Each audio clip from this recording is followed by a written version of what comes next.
Hallelujah, church. Are we ready? Are you ready to swim? Can we swim tonight? Yeah, I believe there's going to be a move of God in this house tonight. Are you hungry? I'm so hungry for His presence. So, Father, I pray in this evening right now, I pray even that people with no expectation will get an expectation right now. I thank you, Father, as we come, we step in boldly. By your blood, we enter in. And thank you, Father, in this moment, we don't come lightly. We thank you for your presence. We thank you for your joy. We thank you, Father, that the kingdom of God is righteousness, peace, and joy, and that we get to be the most joyful people on this planet because you paid a price. And thank you that by your death and your resurrection and the forgiveness of sins, we can now have life. We can now have freedom, and we can celebrate tonight in Jesus' name. And we all say, Amen. Hallelujah. You're welcome to take your seat. I'm going to jump in with a story. Is that okay? So before I jump in, let me first say good evening to everyone sitting here. I want to greet you in the mighty name of Jesus. Every leader that's here, I want to greet you. Say hello. My name is Werner. I'm from Kimberley. No, I'm just joking. I am from Kimberley. So you know what actually happened is the day when I got arrested for smuggling diamonds in Kimberley, as the police ran in, so I'm busy smuggling diamonds, police ran in. So I actually passed out because I was still in school smuggling diamonds. So I passed out and I didn't know what to do. I thought I'm going to go to jail. My life is finished. So I prayed a dangerous prayer. I said, Lord God Almighty, if you help me here, I will even preach the gospel one day. And so He helped me, and today I get to preach the gospel. Hallelujah.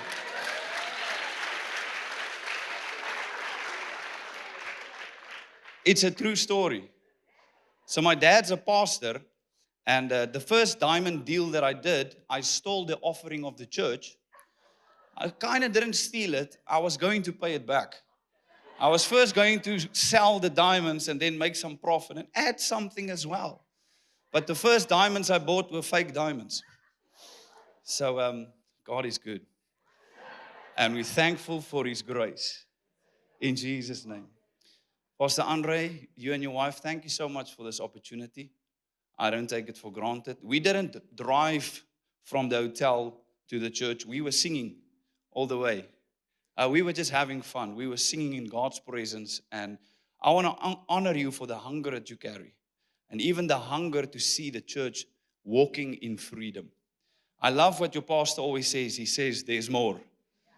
Whatever you've tasted, there is more. So tonight I want to say there's more. Amen. Are you ready for more? So one of my stories, the reason I preached the gospel, when I got saved, I asked the Lord, what shall I do? So I heard a voice speaking inside of me, go to every province in South Africa and preach the gospel. So I said, why must I preach in every province in South Africa? And I heard the Holy Spirit say, because you were naughty in every province in South Africa. So we started to preach the gospel, and my wife is from a small town called Dispatch. I don't want to say it loud. So normally what I say is, I travel the world. I don't need bodyguards. My wife is from Dispatch. I'm safe wherever I go. So I get this invitation and I see Dispatch. And I remember my wife was from Dispatch, and my wife, she was not the most well-behaved before she got saved. So I realized this is unfinished business. We're going to Dispatch. So I asked my wife, is it fine? Can we go to Dispatch? She said, let's go.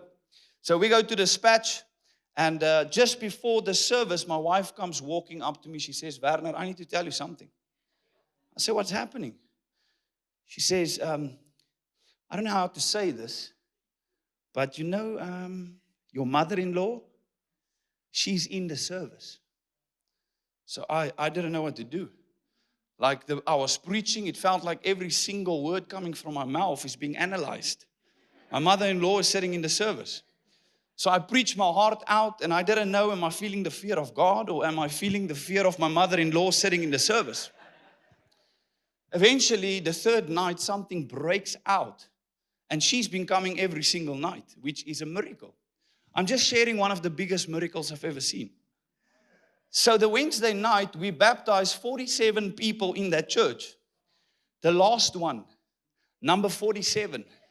Guess who walks to the baptism pool? Mother-in-law. So I say, Mommy, are you ready to die? It's my absolute pleasure to kill you now. So I take my mother-in-law, I look at the people, I look at my wife, I look at my mommy, I say, Mommy, it's time to go under. So I put her under the water. I felt a little bit of a shaking happening there. So I looked down, I saw bubbles is coming up. I just want to make sure this is working, whatever we're doing here. Eventually it was still. So I looked at the people. I looked at my wife.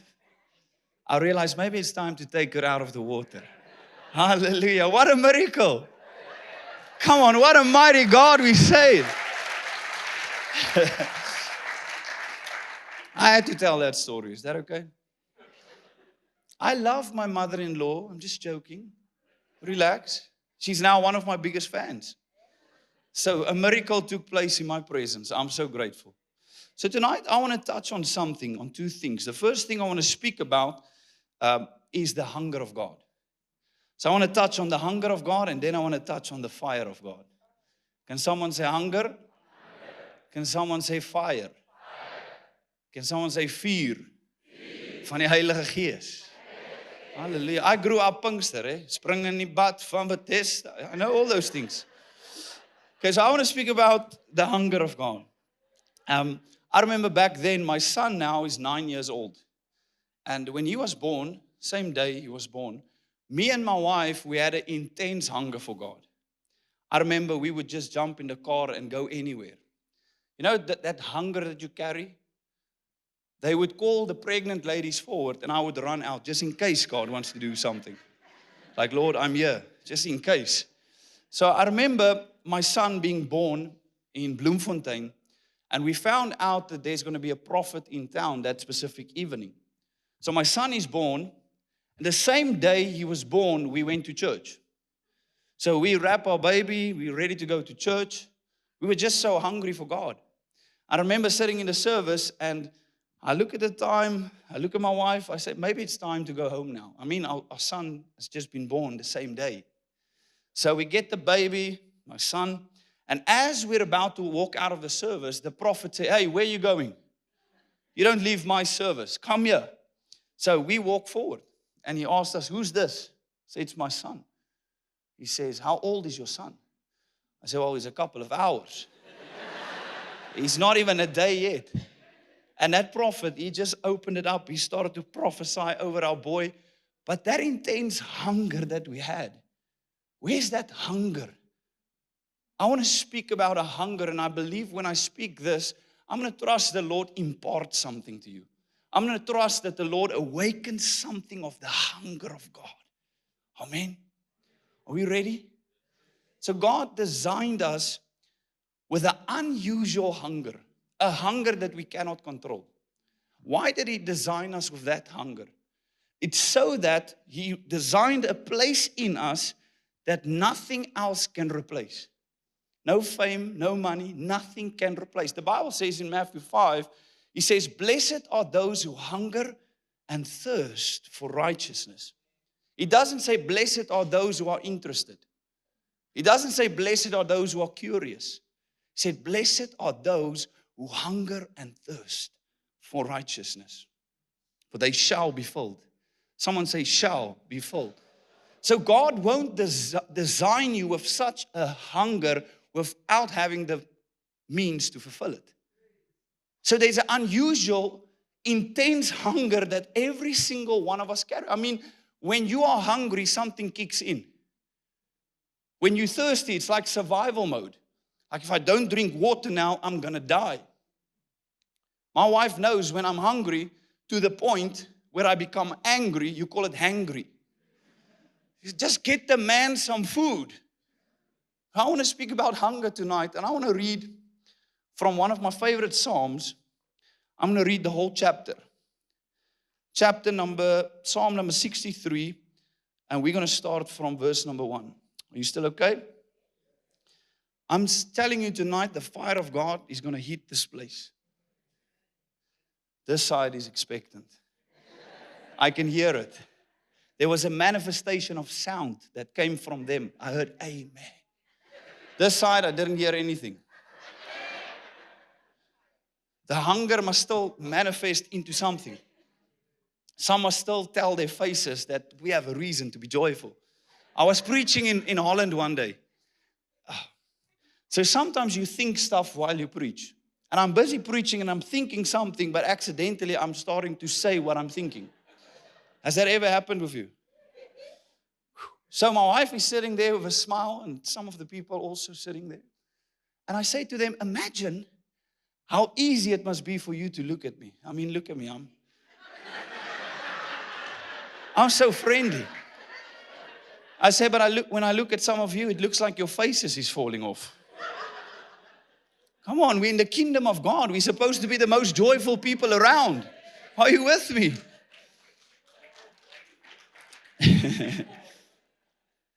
So verse number 1, this is David. He's in the wilderness. He says, "Oh God, you are my God. Early will I seek you. My soul thirsts for you. My flesh longs for you. In a dry," so early. "My soul thirsts for you. My flesh longs for you. In a dry and thirsty land where there is no water." This is David. He's in the wilderness. The first thing that he's longing for is not comfort.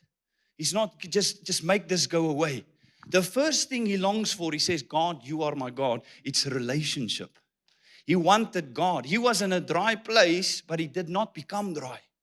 Can I be honest? When you become dry, you just become irritating.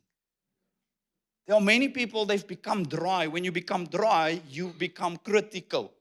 And you're just irritating someone. You become like a Pharisee. Do you know what a Pharisee is? It's someone that watches with a big eye.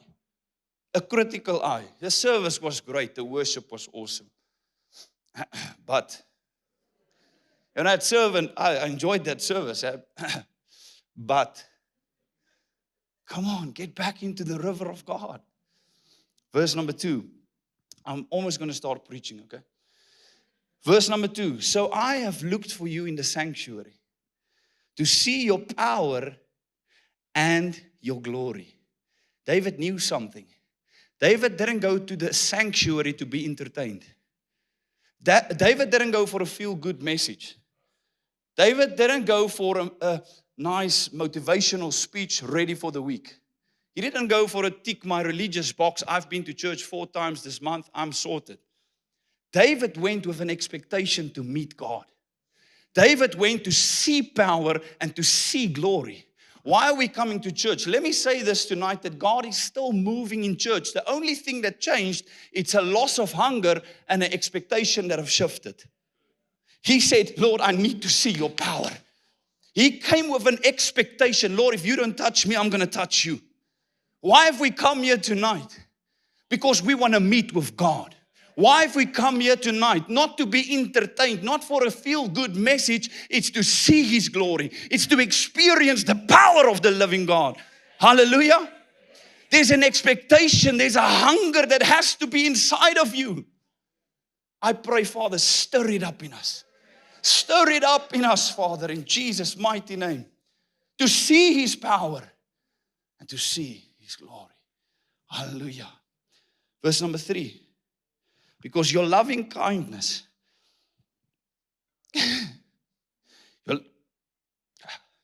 your loving kindness is better than life. My lips shall praise you. Thus I will bless you while I live. I will lift up my hands in your name." David didn't ask his body for permission. Hey, hands, I know it's service time tonight. There's a lot of people that He's going to watch. But I really want to lift you up tonight. So if you get lifted up, I'll buy you KFC after the service. Let's make a deal. He didn't negotiate. He said, lips, you shall. Paul says, I beat my body into submission. Your body doesn't belong to yourself. Some of us, we got to speak to ourselves. No, but I'm an introvert.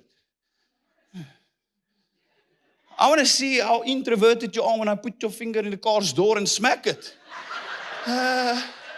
Help. Help. No, we speak to ourselves. We're going to praise Him. My lips shall praise Him. Feet, you've been faithful up until now, but we're going to dance for joy tonight. I don't care how you're feeling. I'm telling you, I'm taking authority. We're going to praise the King of Kings tonight. I don't care how it looks. I don't care how it sounds. I'm way over what people think about me. You don't belong to yourself. Hands, you shall be lifted in Jesus' name. But I'm a farmer. Yes, that's why you have to raise your hands in Jesus' name.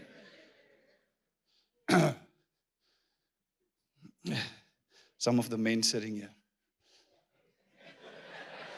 Is this the right service? It's exactly the right service, my friend. My wife always says, smile to the people.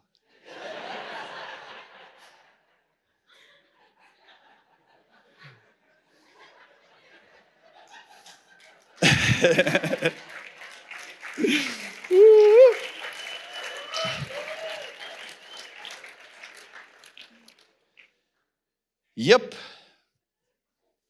God is good.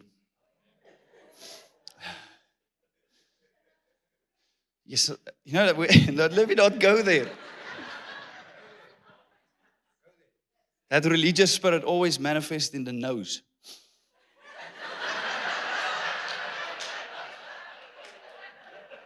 It's like they get a stiff neck. They can't turn. The whole body has to turn. They always look at their wife first. And the wife is just praying, Lord, touch my husband. Touch him, Lord. Fill him up, Father. Just fill him up. The husband is sitting there. And then it goes to the lip.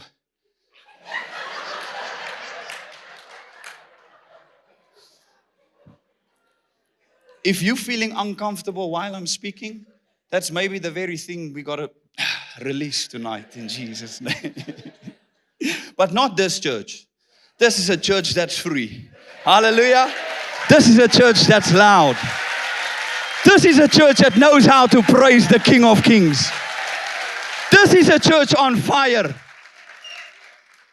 This is a church ready to shake the city. In Jesus' name.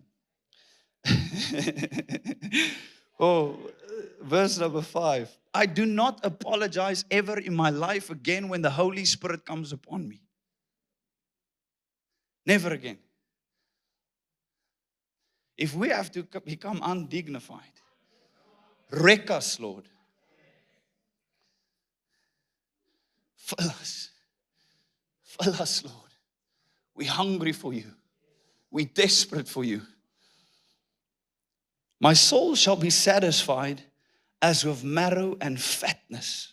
And my mouth shall praise you with joyful lips.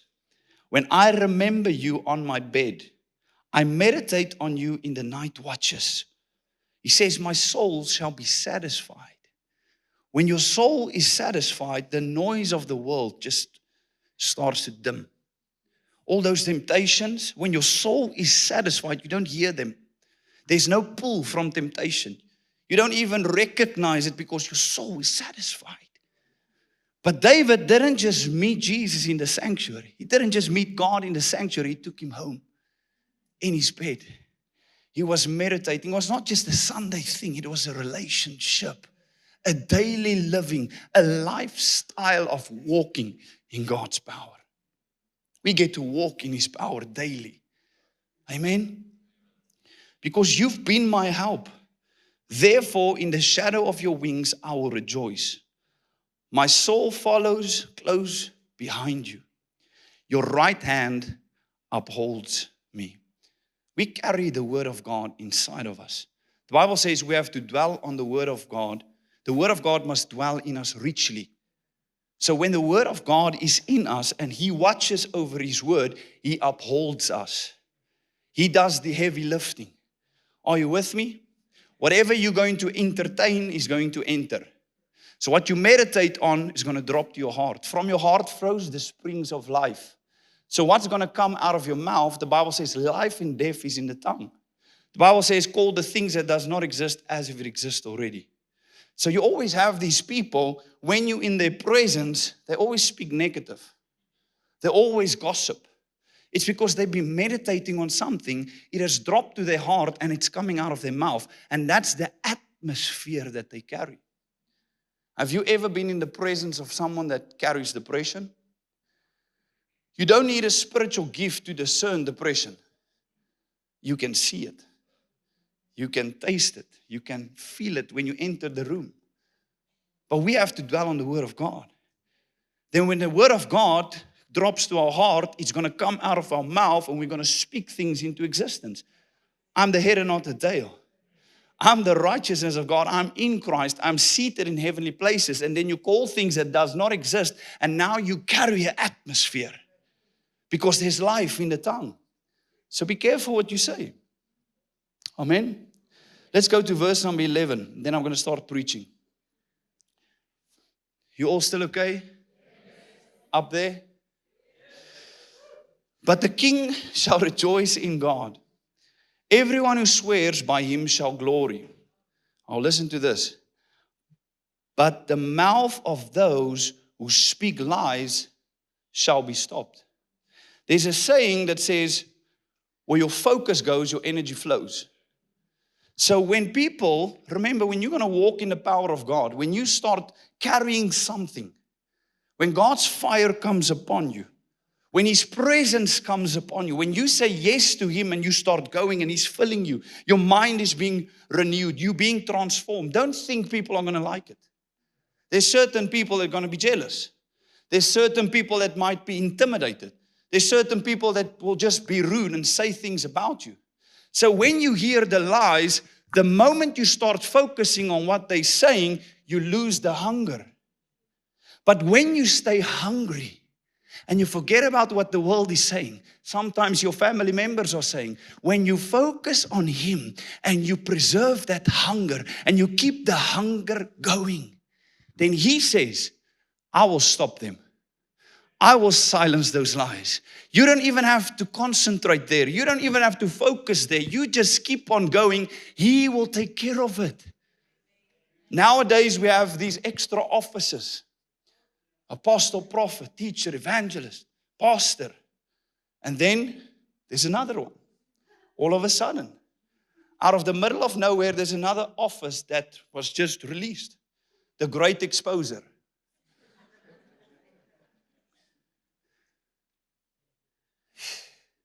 It's like every second one wants to be the main criticizing head boy of the school. The enemy's name means accuser. So why do we want to do his job for him? Are you with me? It's a critical spirit. It's because people become dry, and when they dry, they cannot look at anything without finding fault. You are driven by a critical spirit. Are you with me? Love covers. I'm not saying people have to get away, because everything you do has a consequence. But what I'm saying, as a people, we have to pray for our leaders. As a people, we have to stand in unity. As a people, we're building the kingdom of God. Amen? Are you with me? Is that okay? As a deer pants for the water, so my soul. So pants my soul for you. That word pant, it's not a mild hunger. It is the cry of someone who's desperate. That's someone that says, I need water. If I don't get water, I'm going to die. I need to be filled. I need to be touched. I'm hungry for you. I cannot do life without you. The Bible says, blessed are those who know how dependent they are on Him. Stir it up in us, Father. Stir up a passion and hunger that we cannot control. An intense hunger, an unusual hunger, a hunger that will cause us to a place to walk in such boldness that we lose the fear of what people think and say about us. Amen. Preach it. We have to get loud. Jeremiah says, seek him. Knock. Seek him with all of your heart. Hunger is not something you schedule in your diary. I'm going to be hungry on Wednesday morning and go after the Lord. I remember once, there was a season where I love to go back to this because it's so real in my life. I remember there was a season where there was just pressure on me and I lost focus because I was listening to what they were saying about me. So for one moment, all I wanted is just to fit in. I just wanted to fit in with the other ministers, with some of the pastors. I was even willing to become boring just to fit in. And sometimes they put an expectation on you. We want this, but we don't want that. We want this part of you, but that part we don't, no, not tonight. Only that. Imagine how if your secret place would consist of only, Lord, give me, give me, give me. I want this, I want that. Imagine every time people want something from you, that's when they contact you. They don't want you, but they want what you can do for them. Your secret place cannot consist of that. Your secret place was, Lord, I want more. I just want to be with you. I want to sit with you. That first love. And I remember that season, I became professional and I was preaching, and I always refer to this. And I remember as I was praying for someone, I heard this question. The Holy Spirit asked me, Werner, what do you love more?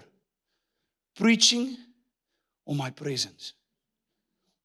And in that moment, when God asks you a question, He's not expecting the answer, He's revealing the answer. So obviously I want to say, Lord, obviously your presence, but He revealed I fell in love more with the assignment than the one that gave me the mission to preach in the first place. So I canceled everything and I decided I'm going to go into the secret place. I'm going to search for Him. I'm going to look for Him. And I remember outside of my house we have my prayer room. So early morning, I wake up, I make myself a cup of coffee, and I'm going to go wait on the Lord now. So I sit there and I pray, Lord, forgive me. So I kind of fall asleep a little bit. It's early morning. So I think, let me just go back and get a cup of coffee. Then we'll get back into the secret place. We're going to wait on Him. I remember I walk out, I go into the room, I just make a coffee, and I walk back outside. And the moment I stepped into that room, I was not waiting for Him. He was waiting for me. And I remember I fell over with that cup of coffee. And His presence came. And I cried for hours. I finished the whole toilet paper roll. I built an altar. And I was just crying and crying and crying. But the first thing that came back in that moment was compassion. All of a sudden, that compassion came back. And there's a scripture that says in the book of Ephesians that we must be rooted and grounded in love. Paul says he goes to his knee to pray that we might be strengthened in might, so that we might be rooted and grounded in love. What is the internal motivation of why we do what we do? What is the motive? What is driving you? What is the driving source that we deliver demons? That we pray for the sick? That we preach the gospel? What is driving us? Paul says, I am compelled by love. It's love that's driving me because I'm rooted in His love. And because I'm rooted in His love, it's His love that's been poured out into my heart, and now I'm overflowing with His love. Now what's driving me is the love of Christ. This is why we do what we do. Amen? Come on, somebody. So let's go to the power of God. I want to read Luke chapter number 24, verse 49. Remember, Jesus said that it's better that He leaves because He's going to give us someone. Not something, someone. The Holy Spirit is not a goosebump. The Holy Spirit is not a feeling. The Holy Spirit is a person. When He moves, you might feel something. There might be a goosebump, but He's a person. And he says there, it's to your benefit. It's beneficial that he leaves because he's going to give you someone. I want to read this.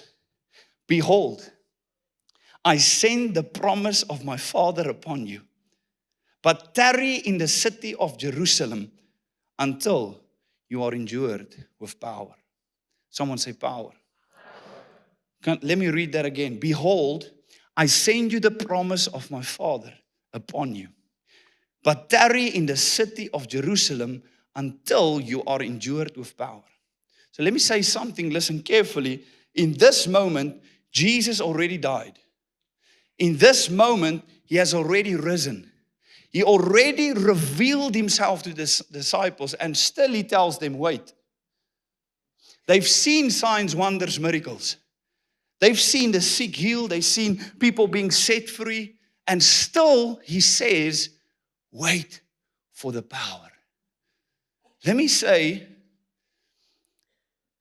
Christianity, without the power of God, turns into religion. Are you with me? We need the power of God. Without the power of God, we are powerless. Without the power of God, we are useless. But with the power of God, we are powerful. With the power of God, we are useful. I'm speaking to someone, the power of God's going to become on your life. The power of God's going to set you ablaze and you're going to be powerful. You're going to be useful to the kingdom of God.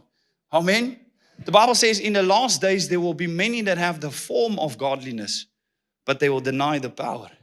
They only want to look the part. Hey, holy. Hallelujah. Yeah. They only want the form. And God says stay away from them. But here we don't just want the form. We want the fullness. The book of Psalms says in the last days, he says, my power. Can you feel his presence? He says, uncle, in the book of Psalms, my people, can you feel it? My people shall be willing in the day of power. What is he saying? There must be power. There must be power.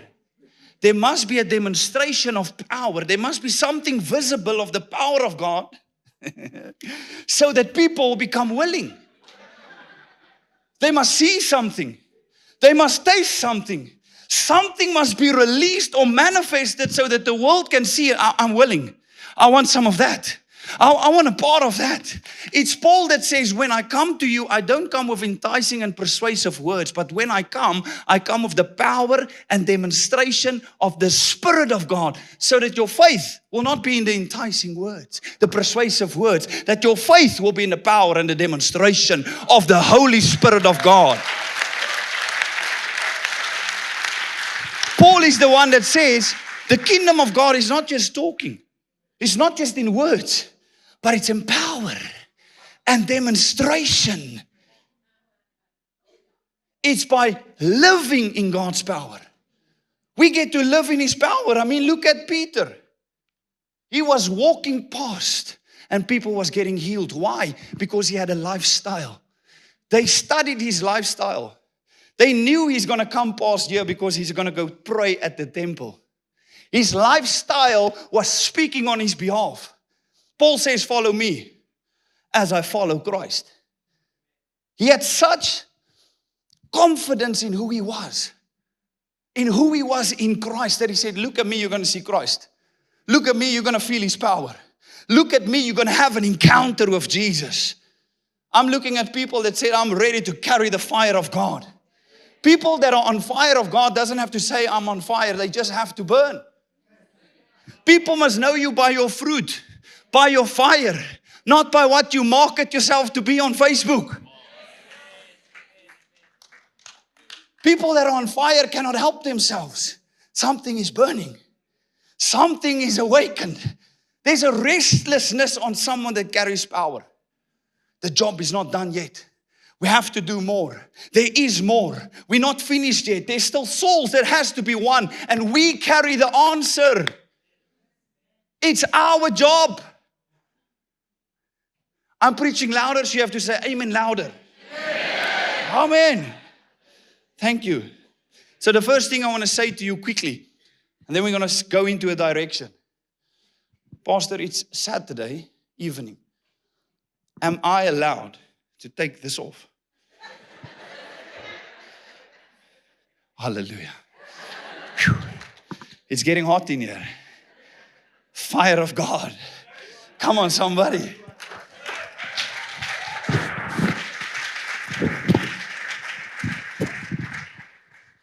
Okay. First thing I want to say, the world doesn't need more religion. The biggest problem is not when the world becomes darker, it's when the church loses its fire. When the church loses power, the world loses hope. When the church fear God more, the world will fear the church more. When the church walk in the power of God, the world will become willing. You'll get the world's attention when we are clothed with power. Hallelujah.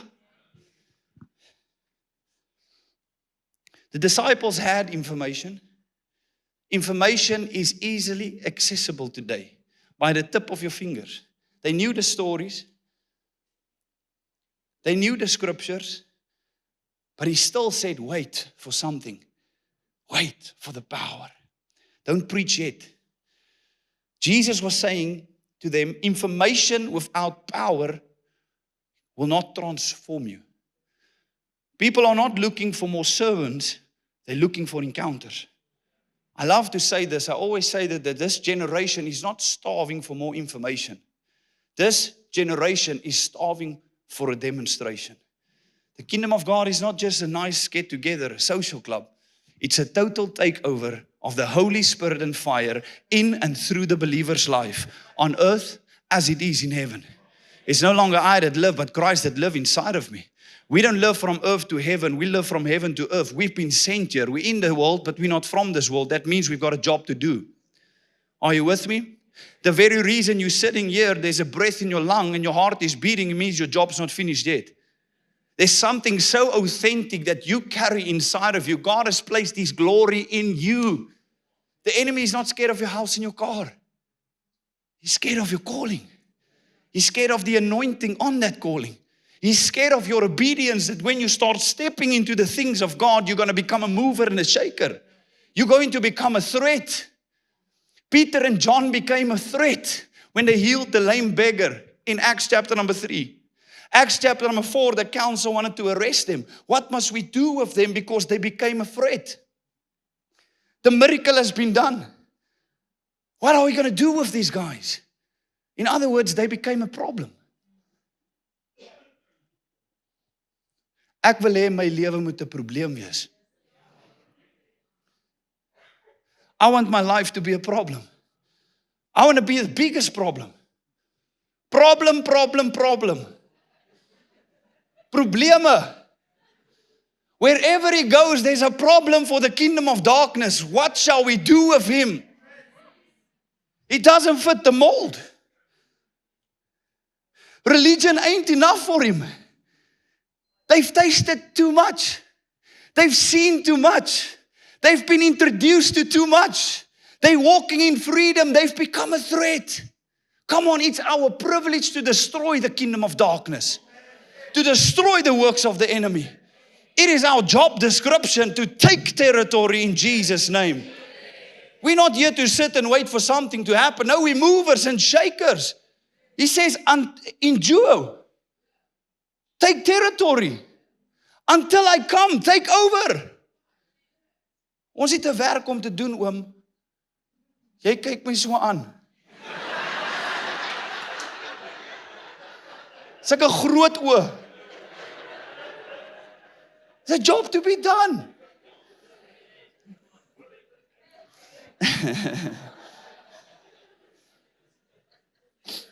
So what religion does is religion explains. God. But the power of God reveals God. The Bible says the gospel is the power of God to salvation. There's power in the gospel. Ay, ay, ay. Second thing I want to say to you, where's that lady on the piano? Can you play some pads in the background? Will that be okay? Can I give you a key? Can you play in the key of A? Thank you, ma'am. That's so kind of you. It's so nice of you to help me out in this moment. That's so thoughtful. Sure.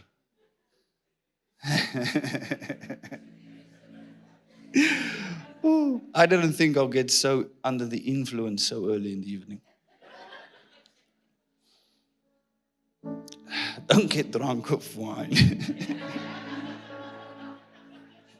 If I get full of the Holy Ghost. Kom onder die invloed. Get under the influence. I know I need to go to point 2, but I'm really battling. Maybe point 2 is not necessary.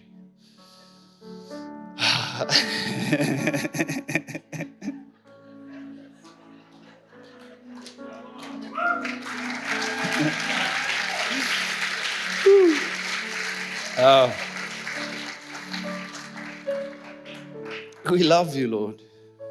We love you, Lord.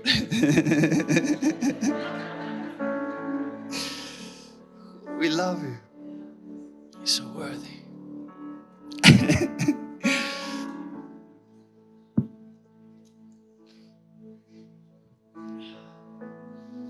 We thank you for your presence, Lord. Okay, point number 2 was great. Let's go to point number 3. Maybe point number 3. Maybe we must skip point number 3. What do you think? Sometimes we just got to enjoy His presence. Okay, point number 4. The early church waited for power. They waited for power. Wait until you are endued with power. The word endured means to be clothed with power. So He's not saying wait for a little bit of visitation of power until you're clothed with power. When you're clothed with power, that means everywhere you go, the power goes with you. Wait till you get the power. Wait for the power. And as they waited in the upper room, all of a sudden, poof, Acts chapter number 2 takes place. Tongues of fire falls.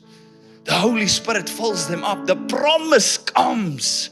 And they're getting endured. They're getting clothed with power. And all of a sudden, disciples that were hiding are preaching boldly. And one sermon, 3,000 people get saved. One sermon, 3,000 people get saved. Why? Why? Are we shouting again? That's not shouting. Get ready for shouting. Jesus didn't shout. I never said I'm Jesus. People get so religious. The other day I said, oh, if someone touches my family, I tell you I will.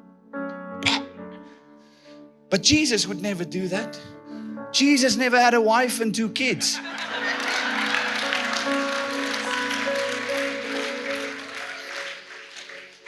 Why?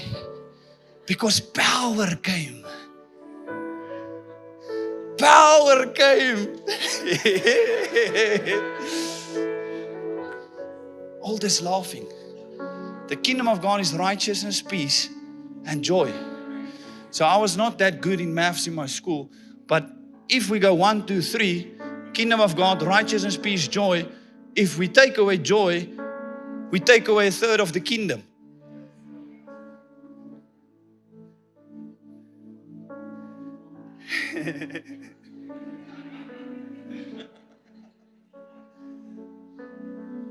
You know, my wife, the first day she entered the church, they were praying in tongues. So she walks into the church and they all go, Raka, Shaka, Yaba. My wife goes, She ran out. She ran out. She was sitting in a parking lot crying. So the pastor goes, hey, what's wrong? No, what are they doing? So she sat in a room one day. She didn't even ask God for praying in tongues. And all of a sudden, in the middle of nowhere, all of a sudden she's speaking in tongues. Later on, she said, Lord, why did you give something to me that I didn't even ask for? He says, because you needed it in that moment. So me and my wife, we go to the service. It's not part of my sermon notes tonight. So please excuse me. But we're going to go with the river tonight. We're going to swim tonight. Why does some of you look nervous? Excited? So my wife sits in a service. Now, there's people laughing in the service. Now, my wife knows now we can pray in tongues. Rakaya, that's from God. Okay, rakasha. Now there's people laughing. She says, no. The falling, I've seen that. I'm fine with that. That happened to me. That's good. But this laughing thing, no, can't be. So she prays, Lord, I don't understand this laughing. Why are people laughing? Why? What's this? So she stands in the service. I'm leading worship in the moment. Leading worship. Pastor comes up. He takes the mic. He says, hey, young lady, you think this laughing matter, the joy of the Lord cannot come on you. And she's standing there like, and all of a sudden, she feels, but there's a joy that's bubbling up. But this joy is becoming louder. And now my wife, which is conservative, introvert. Introverts can't laugh. We laugh like this.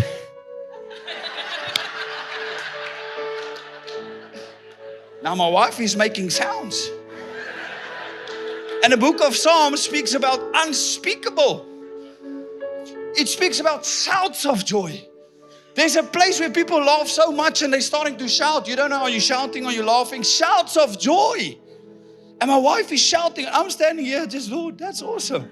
Wow, yeah, that's my wife. I can't believe that must be God, because my wife's not a courtesy faller. Yeah, you get some people, they pray for you and you just fall just to make them feel good. Just do. So I tell my wife now she's finished. And I tell her I'm hungry, let's go eat something. In Kimberley. By die groot gat. Where's the service going tonight? I'm sorry. I'm under the influence, okay? And I'm not making excuses. It's going somewhere, at least. So now we're going there by Panarottis. I say, let's just eat something. My wife sits there. And I look at her.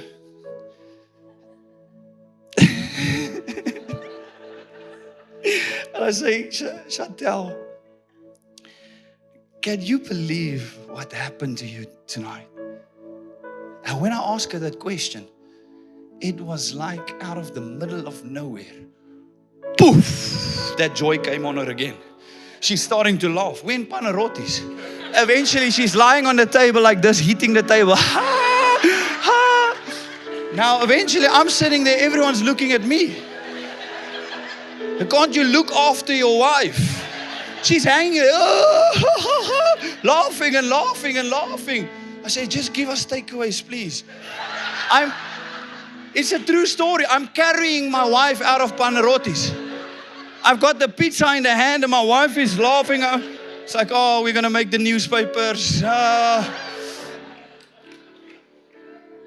evening, I fell asleep and she was still laughing. My wife woke up the next morning laughing. What I can tell you today, for a season in my wife's life, she had a problem with depression, knocking. Not every now and then, just knocking a bit. But that morning when she woke up, you see that click? Nothing's going to happen because I do this. It's just sound effects. I woke up. I woke up next to a totally different wife. And depression has never ever knocked on that door again.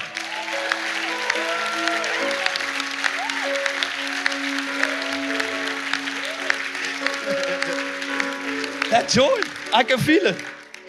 It's here. I feel joy tonight. I feel people are going to receive some joy. Joy is going to flow in this house tonight. Joy is starting to flow already. There's joy, ma'am. What's that? Unspeakable joy.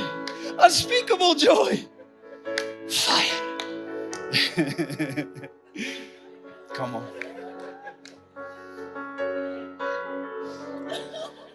Shouts of joy.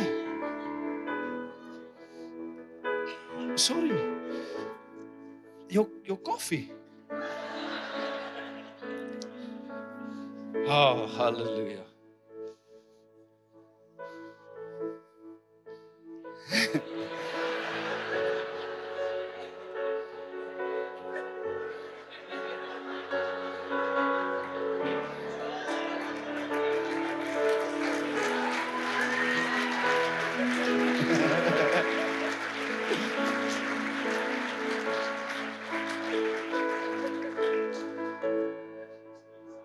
I'm not sure which way to go yet now.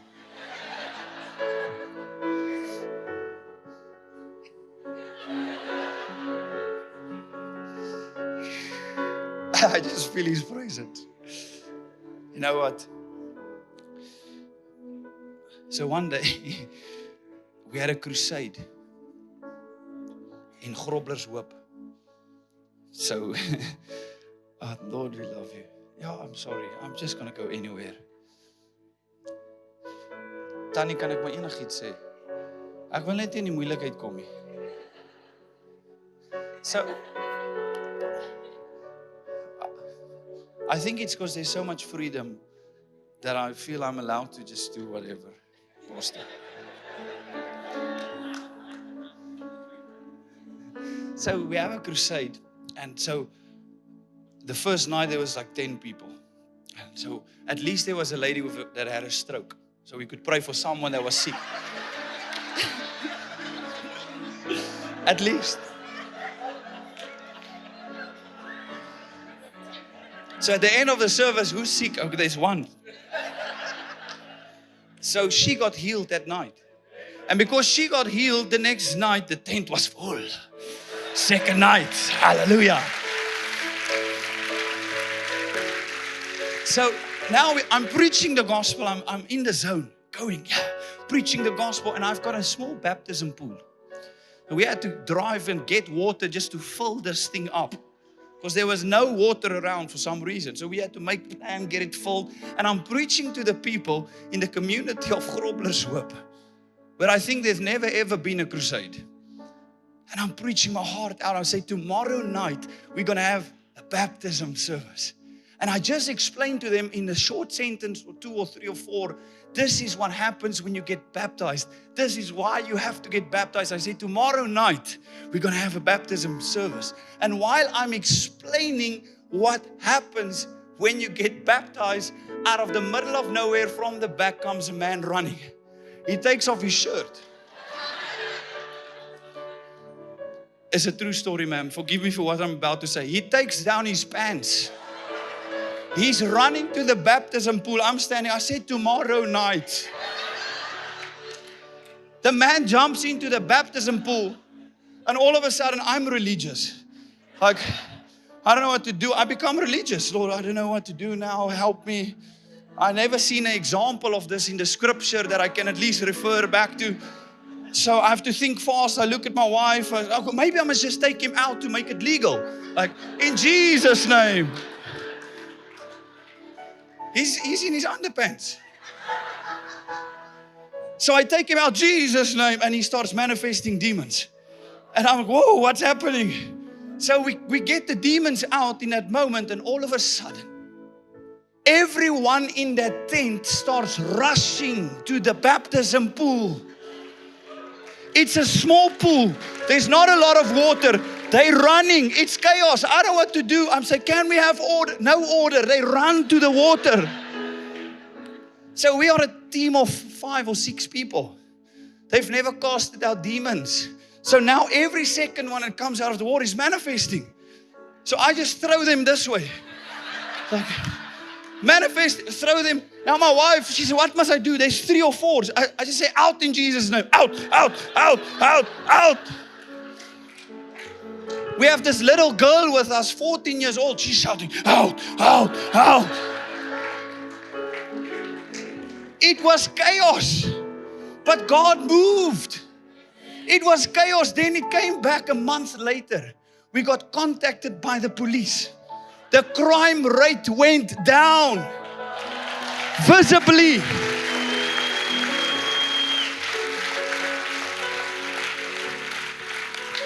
This is not my sermon I prepared for you tonight, but what am I saying to you tonight?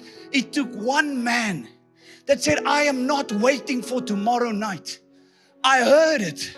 I believe in it. I'm going to go and get it. It took one man with an unusual hunger to say, I'm not going to care what my friends are saying in this moment. I'm going to get what is mine. I'm going to take what is mine. I'm going to carry God's fire. I'm going to carry God's presence. I'm going to be the one that makes a difference in my city. I'll be that one to break through. So my question tonight, smile at the people. Smile at the people. My question is, will you be that one that says, Lord, this is my prayer that I prayed the other day. I want to die more hungry for Jesus than the day that I started in ministry. I want to die more hungry. There was a man called Charles Finney. He was walking in the streets, laughing. They said he lost his mind. He was laughing out loud because he had such a revelation of the joy of God. And joy was manifesting. He would walk. Oh, there's the mad one. He's mad. He lost his mind. One of the biggest revivals was birthed through his life because he didn't care who thinks or says anything about him. Because it's not about the him.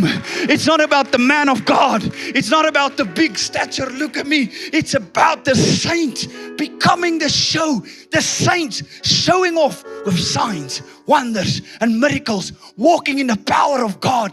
Walking in what Jesus made available for us.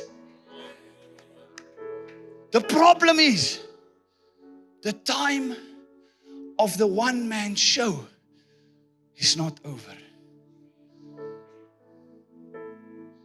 It's not over till the saints realizes that He's poured His Spirit on all flesh. And we have a job to do. And our job is to take over the city in Jesus' name. Our job is to invade, is to occupy, and to transform. Not on my watch. Paul says time is running out. Paul says the day of salvation is closer than ever before. We've got a job to do, people. And we waited for the power. Now the power is going to be enjoyed upon us. We're going to get clothed in the power of God. The power of God's going to send us out here. Because it's not good enough if revival just stays here. It has to go out. It has to go out. There's a lost and dying generation waiting for you to say yes. Waiting for your obedience. Waiting for your step out. Waiting for that man to run from the back and say, that's me. I don't care how it looks. Are you that man? Are you that lady? Are you that one that God can entrust you with? That He can clothe you and dip you into heaven's oil, that everywhere you go, heaven's oil is dripping from you. The anointing of the living God.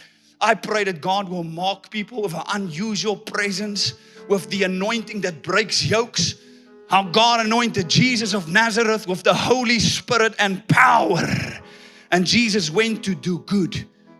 And He healed all those who were oppressed by the devil because God was with Him. What is the anointing for? It's to do good. It's to break yokes. Never look at your background. Your background is not your limitation. Your background is your launching pad. Hallelujah. Never think you have to have a title to carry heaven's oil.